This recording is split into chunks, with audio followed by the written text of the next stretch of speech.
Have you ever wondered why discipline feels so hard to stick with? The just do it advice sounds great in theory, but the reality? It's like trying to force yourself to walk through quicksand. Why is that? It's because most advice out there is either too gentle or way too extreme. You'll hear things like, take small steps, or be kind to yourself, all soft and fluffy. On the flip side, there's the hardcore approach. Punish yourself by doing 500 burpees in a snowstorm if you skip a workout. Yeah, right. But in reality, these methods don't work because they miss one huge point. Our brains are wired to avoid discomfort. We're naturally inclined to take the easiest path, and that's exactly why we skip workouts, push back deadlines, or hit snooze on our alarms. The alternative, like staying cozy in bed or avoiding the gym, feels way too good compared to facing the discomfort of sticking to our goals.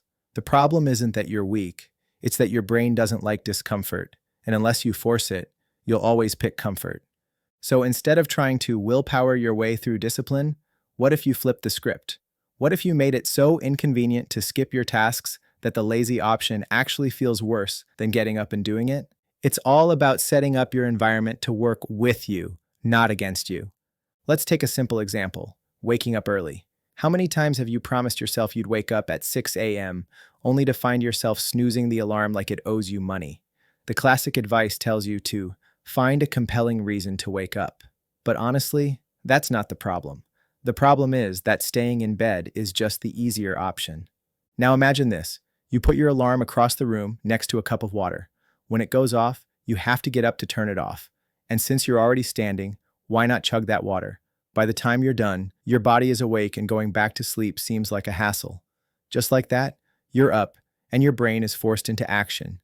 But what if distractions keep you from staying focused? We've all been there, planning to work but ending up checking a notification. And before you know it, you've spent hours mindlessly scrolling on your phone, reading some bizarre theory about how pigeons are actually government drones. What do? The solution is simple. Make those distractions physically annoying. If your phone is the problem, shut it down and leave it in another room. If your laptop keeps distracting you, shut it down too. You'll get bored of logging back in fast. Then there's the power of financial consequences. People are way more motivated to avoid losing money than they are to earn it. This is where the psychology of loss aversion comes in. You want to stick to a workout schedule? Tell a friend you'll pay them $10 every time you miss a session. Suddenly, skipping a workout isn't just a maybe tomorrow thing. It's, I really don't want to lose $10. If that's not enough, bump it up to $50, or even better, make the consequences worse. Some websites will donate your money to causes you don't even care about if you skip your commitments. Now, the cost of not following through feels unbearable. And speaking of motivation, here's where social pressure comes into play. Humans are wired to care what others think, even if we pretend we don't. If you tell someone about your goal or commitment, you've just added accountability. Now, slacking off isn't just disappointing you, it's downright embarrassing. That's why accountability groups work. They tap into the natural desire to not let others down. You don't want to be the one who failed. Ever heard of body doubling? It's where just having someone else in the room, even if they're not doing anything, makes you more productive. You can apply this by joining an online co-working session or even just setting a goal-related wallpaper on your phone. Every time you open your phone, you'll be reminded of that goal, and suddenly quitting doesn't feel like a choice anymore. This all goes back to the principle of making the right choice, the easiest one. When you start using discomfort as a tool for your benefit, discipline stops being about force and starts being about strategy. It's not about pushing yourself harder. It's about making the path of least resistance the one that aligns with your goals.